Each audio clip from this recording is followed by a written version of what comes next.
can get in a beautiful car, drive on hundreds of miles of amazing road, and drive however the hell you want. Can we take Forza cars and put them in an open world?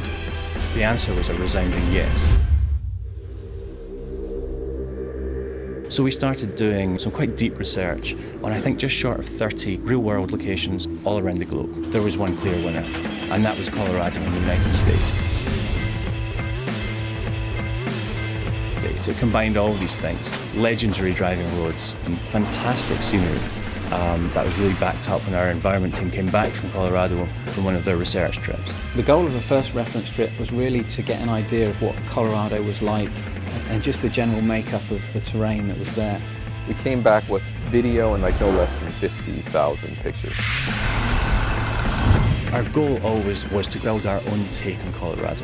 So we cherry-picked all the best bits that the guys had found, put them into a 2D map form initially, and then from that we started building a 3D world. The biggest challenge is finding how to transition from one really diverse looking environment to the next, and that's where our extensive research really came in. That festival, wow, it's sexy every time. The lakeside area, the snow-capped mountains, plains to the foothills and forests and canyons. It's just epic diversity.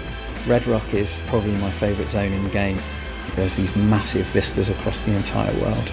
It just looks absolutely stunning. And we've seen it as our job to make sure that this world is packed full of fun things to do and find. a living, breathing world. You know, birds flying around, wildlife. And you'd be like, wow, is that a geyser? There's always something new. The new race, a barn find. Extremely rare cars that have been sort of languishing in the barn, collecting dust, and you can have it restored back to its former glory. The experience is really big. It doesn't get repetitive. Not only does Colorado have a real diverse environment, it also has a lot of diverse roads. From interstates right up to winding, perilous mountain roads. There's a lot more sweeping turns, elevation changes. The typical sort of long straight road that seems to go on forever. If you're a drift guy, wow, that's the perfect spot for you in that world. It really has the full diversity of driving experiences.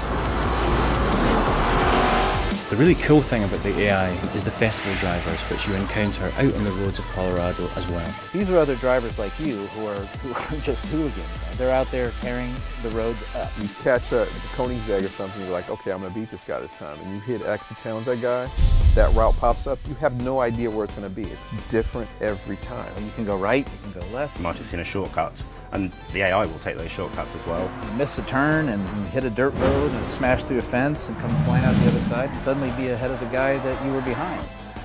You really don't know what to expect. It's kind of like discovering your cars all over again. Falling in love with the same car you may have enjoyed in Forza Motorsport 4 is an entirely different beast out on the open highway.